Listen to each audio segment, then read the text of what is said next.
Hey guys, what's up? Thanks for checking out my Q&A videos. Today we have Josh Katz with us. What's up, guys? We asked what questions you guys wanted to ask, and I have a list of them, so I'm just going to start firing them off. Yeah, they came through with the questions. There was like, in total, I think 500 or 600. And 500 or 600. Some really seriously hard questions. It was only in like 5 hours too, so that's pretty tight. Thanks for coming through, and hopefully we got a couple good answers for you. Yeah, thanks for submitting, and hopefully we answer yours. The first one is from Valentin Campus. Sorry, I hope I don't ruin that. This is from YouTube. It's, how's the learning curve going in terms of trick progression? Oh man. So I picked that one out because I honestly think I've plateaued recently over the last like 2 years. Because like back in high school, I was skating every single day and just like getting better and better. And now it's just like every once in a while, I'll learn a new trick, I'll practice it, I'll get it at a skate park, then like, film it for my video part. So I can still learn new stuff and progress, but it's not as like my bag of tricks, my everyday bag of tricks isn't getting better and better and better. But occasionally I learn new tricks. So it's like, flat with a couple every once in a while. Yeah. Word. Second question is from Alejandro Velazquez LeBron. Josh, if someone gave you $1 million, what would you do with it? Oh man, I picked all these questions myself. I did not think of answers yet. $1 million, honestly, I'd probably get like a sick apartment in New York and put the rest away. Oh, and just eat out a ridiculous amount. Like cook a little bit, but mostly eating out like at least 1 or 2 meals a day. Yeah. I would eat out a ton. Next question is from Harrison Brown. Why always the plain shirts? I love plain t-shirts. I've been wearing these American Apparel 50/50 tees. It's cotton poly, and like it's the perfect shirt. Like in terms of it's the perfect tightness, it's a little stretchy, length, like all the aspects are amazing, and I love the idea of perfection in my life, especially for like stuff I own. It's like I found the perfect shirt, and I only wear this in a bunch of different colors. And like, why would I ever change when I found the best shirt, So I got rid of all my other shirts, all my shirts with labels I don't really wear. Just a good shirt in different colors. That's a good point. Another thing is like Mark Zuckerberg, He wears the same gray t-shirt every single day. And when he was asked about it, he's like, I have so many hard, important decisions to make. Why worry about clothing? And like, my decisions I make are a little bit less important than Mark Zuckerberg's. However, I still like, I'm still on board with that mentality of like, let's worry about real stuff and not the color shirt I wear. Yeah, working your way up to the Zuckerberg level. Yeah, eventually. Next question is from Robbie Tan. Has living in New York made you think differently about skating or changed the way you skate? Absolutely. Honestly, like living in New York, you start to appreciate different kinds of spots because the spots there are nothing like they are out here in LA or Long Beach or wherever the heck you live. I don't really know. It's LA. All right, yeah. Like in New York, the spots are a little bit cuttier and like you appreciate just like a cool string of combination of tricks and like honestly, I think you appreciate the spot just as much as you appreciate the trick. Yeah. Whereas here it's just like pure progression. So the spot might get kind of bland in exchange for like, the best ledge ever. I'd rather see like a really interesting looking ledge now. Like pushing through the grates in New York and doing tricks on those is just like, it blows my mind. Okay, this question's from Revamp 2016. Yeah. How do you stay so positive? One thing I like to remind myself, and I'm really fortunate to be able to do this, but whenever I have an issue, whether it be like schools, girls, or just some worry or whatever, I like to remind myself and put it into perspective, like the issues that other people have and how much worse they are. Like, wow, like I'm worrying about this final exam, like some people have to worry about their next meal, and for that reason, like I'm so incredibly fortunate, and my problems almost actually make me happy. Like I'm so happy to be able to have such absurd like problems that aren't even problems. So I mean, in that aspect, like why would I not be happy? Like my life is awesome, and also like positivity really affects outcome. I'm sure you feel the same way, right? Like, for sure, without a doubt. If you're being a bummer, like your life will be a bummer. Like you're not going to expect good things and good things won't happen to you. But if you are all about it and like really care and stay positive, then hopefully positive things will happen. Yeah, you definitely see the glass as half full, without a doubt. Thanks, 100%. Try my best. Yep. Okay, next question is from Kyler Nelson, and it's what's your favorite band? All right, the reason why I picked this is like I get asked this question all the time, and I've answered it before, but like my favorite band changes on a weekly basis. Right now, I've been really into Beck, Hooded Fang, TV Girl still, and Bella and Sebastian. I really, really love Bella and Sebastian. Damn, that's rad. Okay, next question is from James Chin. How do you keep your room clean all the time, and how does it look so empty? All right, guys. 2 life hacks here.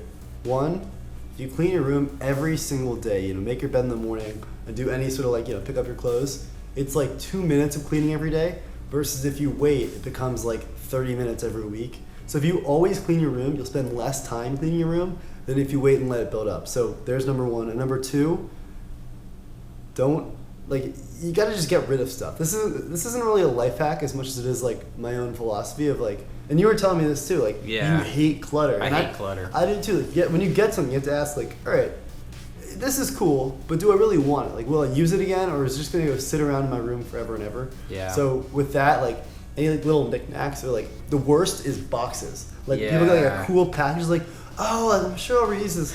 I'm nope, put that in the trash because I don't need it. I really don't need it. Yeah, you just gotta get rid of it and right dude, away. You never use those cool boxes you save. Ever. Never. You never do. Next question is from Jaden Garwal. How would you describe life, juggling university, skating, and family trips? Life is really cool. I'll say one thing that I really like about college is the fact that between semesters, you don't have any work because they're different classes. So I finished my finals in late December, and then it's been a month and a half of just freedom. So I've been trying to travel as much as possible. I spent a week with my family, been trying to film this video part and get some clips, and I was fortunate enough to get something today. And thanks, Doug. And yeah, just trying to keep that going. So college is awesome for that because it really lets me do all that stuff. And honestly, just you gotta be on top of it with your work. I work whenever I have the free time, and sometimes you even have to pass up social opportunities just so you can get stuff done. But then, if you stay on top of it, never lag, never procrastinate. I'm not one for procrastinating. Then, when something cool does come up, you can say, oh yeah, I can do all my work tomorrow and not have to do it because you put it off for so long. So don't procrastinate, and your life will be better. Next question is from Andres Cardenas. Have you ever gotten in a fight? When I was a kid, I actually really wanted to it wasn't fight random kids. It was I wanted my brother to be more aggressive with me, and so we just wrestle and do stuff like that. Yeah. And he was never really into that stuff. So unfortunately, I didn't get to get that out until in high school. I actually had a few friends. We used to put on boxing gloves and just go at it with each other. Oh shit. It was awesome. Yeah, that's part of being young, I feel, Yeah, we called it Fight Club. Inspired by Fight Club. And it was a good time. That's so sick. Yeah. Okay, next question is from Austin. Hi, Mark. Do you consider yourself good with getting with chicks? If so, any tips? Chicks. All right, step 1 of getting chicks is not calling them chicks. Honestly, no. I'm average to slightly below average with women, but I think the trick is just being casual and I don't know, I just said I'm bad at it, and now I'm giving tips. I probably shouldn't. Probably just do the opposite of everything I say. But I do think there's something to be said about just being genuine and not playing too many games. Sometimes the taking a little while to respond to the text game, that's valuable. You ever play that game? I think so. I think it does. Because people. I did. I've been with my girl for 10 years, so. There's some serious psychology behind it in that. People want what they can't have, and if you respond I'm not saying take a week to respond because that's obnoxious, but if you respond immediately, it's wow, they have nothing better to do. They're on the jock. But respond to my texts. Whereas if you take whether it be 30 minutes or an hour, there is some value to that. People maybe they question whether you want to respond. They're busy. What's he doing? They have stuff going on. And suddenly you seem more in demand, and it is a supply and demand thing. So if you seem like you're harder to get, then you become more valuable. So. That's a good tip. That's a good tip. Thanks, man. I agree with that for sure. Okay, next question is from Leopoldo Kalunga. If you only had one trick to do for the rest of your life, which one would you choose? Tray flips. Tray flips are so fun. And you just they're not necessarily the hardest trick in comparison to other stuff, but you feel really cool and talented when you do them. So yeah, definitely tray flips. Good choice. What about you? I would probably pick tray flips also, or switch frontside flips. So. Wish I had that one.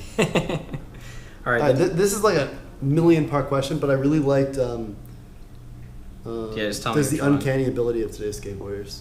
Cool. Okay. So the next question, there's a lot of questions, but there's one part we want to focus on. From Legal Skateboarding, does the uncanny ability of today's skateboarders put stress on you? Yeah. So for that, like, not at all. Like, not one bit.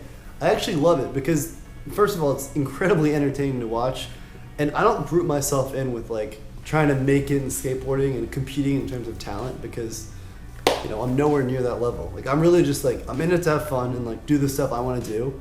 And, like, when there is constant progression with, like, you know, uncanny ability of skateboarders, it's just more motivating. Like, you see these guys doing stuff that no one would have ever thought of, and maybe I take one, like, piece of the combo out and I have a new thing to try. So, like, as long as you know, detach yourself from it, and it's good for everyone, and I'm all about it. Yeah. The next question is from Shred It, You're Dead.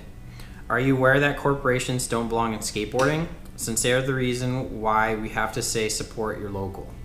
Yeah, so that's a really interesting question. The thing with big corporations is, like, yes, it can be really bad for other companies, like, you know, skater owned or whatever. But all right, and this is playing devil's advocate here, but first of all, consider this, like, the pro skaters that do get to work with big corporations like Nike, while Nike might put out other companies, they're paying the riders, like, what they deserve. And, you know, even though it might be hard for, like, and kind of, like, put the industry, it's really, like, it's kicked the industry in the balls, really, like, completely redefining everything. But what's awesome is these guys are getting real money out of it. You know, these guys are putting their life on the line every day, trying to get gnarly stuff, and they're finally actually making good money. And, like, if a pro is able to actually retire and not be in, like, a terrible situation, then I'm all for that.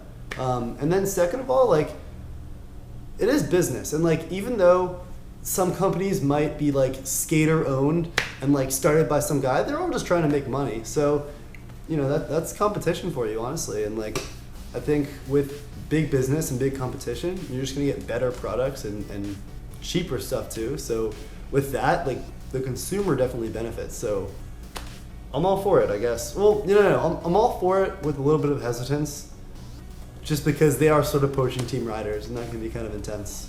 But there's so many sides to this story. It's like an endless debate. Yeah, that's true. Like, I'm not, like, all for big corporations, but I'm not against them. I think there are some positives and there are some serious negatives. Cool. Alrighty then. Next question is from official Aiden. Do you think you are ever going to stop skating? I just stopped because my friend moved. See, this question I picked because it's kind of a bummer. Like, I hope people don't stop skating just because their friend moves. If you really, really like skateboarding, it's going to be really hard to stop. So for as long as I'm able to skate, I will be skateboarding. That's exactly how I feel too. Next question is from Soupy Opera. Why are you wearing the same shirt as the last time you met NKA? Dude, he got me. I will say, though, this is actually a new one. I threw out the old one because it got dirty. Got a new one. It's a little bit cleaner, a little bit more pink. Here, check it out. Look how pink it is. It's a good shirt. Yeah, I just like this shirt. Next question is from J Skate Day. When do you think is the right time to start filming for a video part, and when did you start?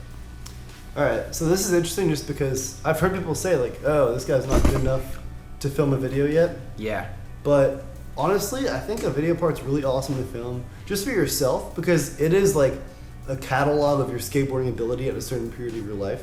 So even as, like, a beginner, like, I was filming little montages and stuff, and it's cool to go back and see, like, all right, like, that's what I was doing back then. So I would never say, like, oh, don't film yourself because you're not good enough. I think if you're in the right scenario, like, you have a camera, you have motivated friends who want to film, like, and you're down, like, make it happen. It's really whatever you want to do. Yeah, totally is. And then the stuff you have is like a time capsule. You go back and look at it, and it makes you remember what you did that day, and it's like, yeah, it's trippy. Did you ever drop an official video part? Yeah. Okay. Yeah. It's just hidden. I, like, slowly leak stuff out because I feel like if I just put it all out there, then that's it. It's kind of done. So, like, to find my actual part on YouTube is actually really hard. Yeah, I haven't seen your best of the best. You'll have to show it to me. Yeah, definitely. I'll show you tonight for sure. All right. Next question is from Quinn Watterson. Was it hard transitioning from a suburban area to New York? That's a good question. Well, obviously it is because I picked it. It was awesome. Like, when I lived back in Virginia, I used to go to DC most most weekends. So it's nice, instead of having to like commute an hour just to get there, to wake up in the city is so different from like going to the city. Like living in the city is totally different. And it's just nice because you can do stuff that wouldn't necessarily, like you take risks. Like sometimes I'll go to like a crappy comedy show that will probably be crappy, and it's okay because, you know, I walk 10 minutes, whereas sometimes it's awesome. Sometimes these shows are awesome, but if I had to commute an hour to get there, I would not take that risk. So, yeah. And same for like trying restaurants. Like I can try one that might be awful but might be sick versus having to go to the best of the best because you don't get to eat there that often. So yeah, really like it's a huge transition, but it's like a really awesome one with a lot of pros. I do miss trees though. Me too, dude. Yeah. I miss pine trees. Next question, Steez to Hood. Best thing about living in the city? The best thing about living in the city is probably the access. Like anything I'd ever want is within probably a half mile. So it's some of the best skate spots, best food, best people. Got a lot of friends in the city, and like best entertainment, really everything. I'm such a sucker for cities, and especially New York where everything's so close. And you know what? I don't have to walk, and I don't have to drive anywhere, which is like the best thing ever. I'm not a huge fan of driving. I really like walking, and I really love just skateboarding everywhere. I think I've gotten better at riding my skateboard. Like not doing tricks, just riding is a skill that you don't necessarily learn unless you have to do it, and it's so much fun to do in New York. Yeah. Pushing around is so important, dude. Dude, pushing in the city is the best thing ever, yeah. Yeah. Next question, Alexis 9811. Would you rather get a lifetime supply of boards or pizza? All right, definitely pizza. I had to do a little bit of math, but I was thinking, all right, you go through a board every month or two, so you're probably spending like $30-40 a month on skateboards versus I could eat way more pizza every month. I could eat $100 of pizza every week if I really wanted to. So definitely that'd be sick. That'd be really, really sick. All right, next question, the official Howard. Do you ever miss the old days of going to your local park with your friends and being in high school? Yeah, dude, honestly, like that was an awesome time. Like it used to be just skate every day. High school was kind of like, you know, it was fun but not that hard. And I do miss the friends, but like things are also really sick in New York. So I don't miss it. I appreciate it, but I'm stoked to be doing what I'm doing now. And yeah, I think that's awesome. This is awesome. Like I'm just happy with how things are going. Yeah. Plus, you just got out of high school too. For me, like high school was like a lifetime ago. Do you miss it? Yeah, I dream about it all the time. Really? It's really trippy because when I was in high school, I didn't appreciate it. But yeah, for everyone out there who's in high school, like it's probably the easiest time of your life. Live it up, have fun, but also graduate. Yeah, that's true. That's true. High school is pretty cool. If it weren't for college, like I definitely would miss high school. You know? Okay, so for the next question is from George V. Any plans for grad school? You know, school is fun and I really do enjoy learning, but I'm also excited to not have to worry about that and just like focus on work. I also like there are people that definitely need to go to grad school, like lawyers and such, but like for me, like what would I even do? Like there's really no reason. So, no. Next question is from Crash Boomer. If you ever go pro or just have the opportunity, would you have a signature model helmet? Yeah, signature helmet would be sick. I don't think I'll ever go pro, but like it'd be cool to have my name on a helmet for sure. That would be badass. Next question is from Hajj. If you were offered to become pro for any company you like, the only condition is you have to stop wearing a helmet, and what company would it be? See, like, I think that would be the definition of selling out. Like, to compromise your beliefs for X, Y, whatever, yeah, that definitely is selling out. But one thing that's cool about selling out is, like, you know, people say, like, oh, like, you know, Tony Hawk sold out to do this or that. But the alternative to selling out is, oh, like, I'd rather not make money doing what I love just to be cool or whatever. So I think there is, like, some value to selling out if it gets you to do what you love, you know, to be able to keep doing it. But, you know, any company that's like, yo, Josh, no helmets, like, it's pretty lame. So hopefully that won't happen. Yeah. Next question is from Sam Connick.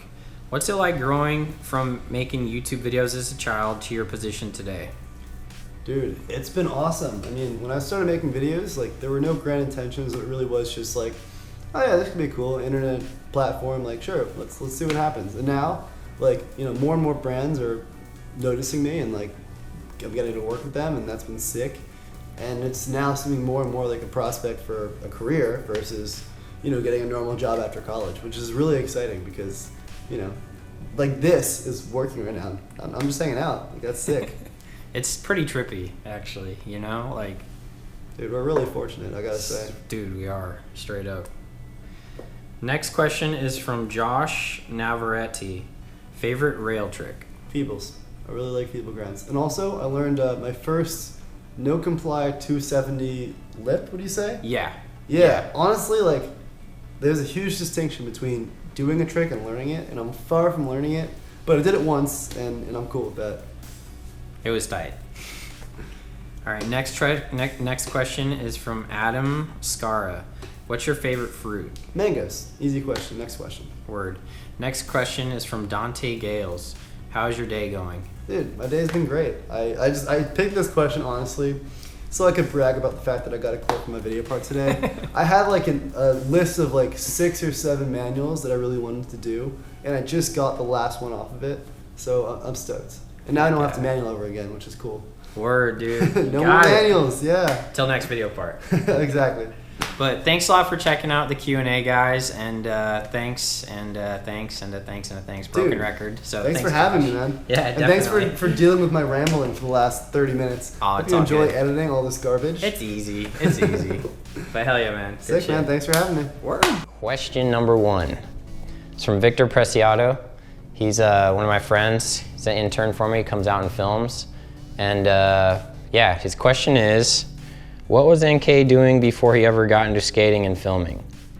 Well, before I started skating, I was really into drawing. I did a lot of illustrations. I was looking to become either a comic book illustrator or an animator. I actually had some internships set up through Disney that my dad got linked up, but once I started skating, dude, my passion for drawing just kind of like faded away. I draw every now and then. Most of the time it's just when I have no time and I'm like doodling. But I'm thinking of starting a company soon, and if I do, I'm gonna definitely start drawing a lot more and become very involved in like the graphics for whatever I decide to do. But